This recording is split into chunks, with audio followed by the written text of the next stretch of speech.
Returning to work and leaving your baby with someone new can be very emotional. Here with us to discuss these feelings is Dr. Bryna Siegel-Gorelick. She's a child psychologist and a mom herself. She's been researching daycare and its effect on both mother and child. In fact, she's authored The Working Parent's Guide to Childcare. Hello, Bryna. Thank you for being here. Well, let's all listen to what two moms have to say about this. They both recently returned to work, leaving their children in someone else's care. I wondered what it was going to do to the baby, you know, what was the relationship with me going to be after. My babysitter I was really comfortable with, but then I still didn't know. I'd never done this before. So it was kind of a fear of the unknown. I'll tell you, it was scary. It was really scary to think about leaving him with a stranger. But I interviewed her, and I was very lucky that I got someone who really loved him right from the beginning.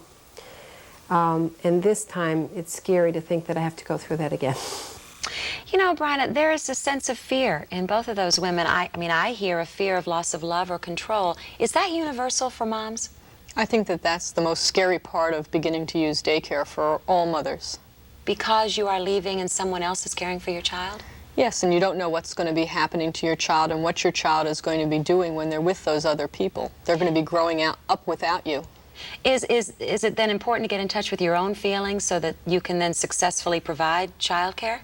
I think that that's really the key to what working mothers need to do, to understand their own feelings and then be able to transmit an attitude of confidence to their children, that if the child perceives that the mother is negative and scared and apprehensive, then the child's going to feel that way too. And if the mother's confident, the child's going to feel that way too.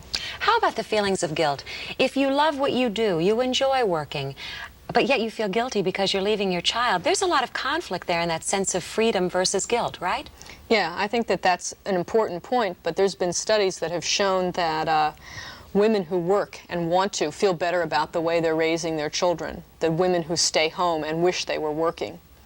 Are there different problems with different ages? Yes, I think that sometimes some mothers think that it's harder to leave an infant because the infant is so helpless, and some women think that it's harder to leave an older child because the older child can say, "Mommy, don't leave me." But there's also the opposite side of the argument for children at either age, that for younger children, they're not quite so sensitive to who it is that's there as long as their basic needs are being met. And an older child can have daycare explained to them and be told the mother's coming back, and somehow have an image in their mind of what's happening. But does an infant sense that someone new or someone other than mom is holding him or her? Is there any kind of trauma for the infant when mom leaves? Well, I think the infant is sensitive to that and does seem to know who is holding him, but I think the infant can adjust and can adapt to someone else. It's just that it takes some time, and the mother can facilitate that by making the transitions gradual. Let's talk about the transitions. Once you provide a caretaker that you think is right, what are the guidelines so that this goes smoothly? Well, for example, with in-home care, I think it's always advisable for the mother to arrange a trial half-day, perhaps, of daycare where she works at home and perhaps goes into another room of the house or apartment and closes herself in there as if she was gone and just keeps an ear open for what's happening. How does that caregiver handle the child when this child starts crying? What strategies is she using to soothe the child? And how exactly is the child reacting? And it helps both the child to have a gradual transition and the mother to feel that, yes, this person can make my child stop crying. I don't have to feel so badly and wonder so much about what's going on when I'm not there. Should you then look for a caretaker that does things almost the same way you do them?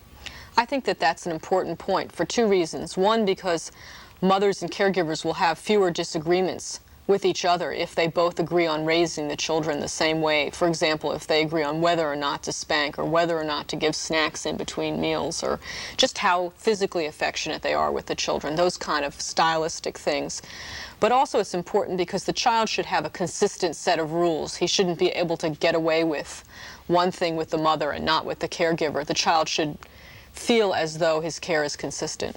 Is there always, though, a natural kind of competition between caregiver and mother? And if there is, how do you deal with it? Well, I think there is, and especially with in-home care and with family daycare when you bring your child to someone else's house. In those cases, there's just one other person who's caring for the child, and that sort of becomes the child's surrogate mother. Sometimes I think that women choose choose daycare centers just specifically for that reason, that there's multiple caregivers and the mothers feel that there's less a chance that the child's going to develop a single attachment to any one of those people. And I think young children really do need to develop an alternate attachment, a second attachment, that's part of what they need as young children to develop trust in adults. It won't mean that they love mom or dad less. No. Is there something we can do to make that first day go a little more smoothly? That's often the most traumatic. I think there's a lot of things that you can do, but it depends on the age of a child.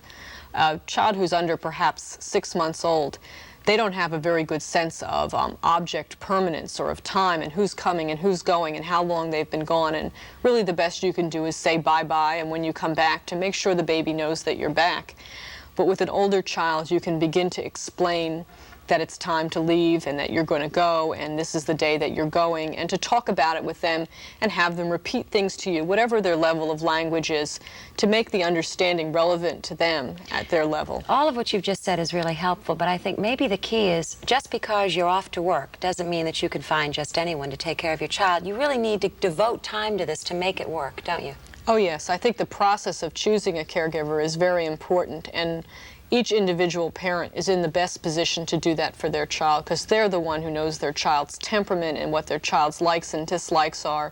They're really the best person to do it for their own child. Dr. Bryna Siegel-Gorelick, thank you so much. Nice to meet you, Bryna. Thank you.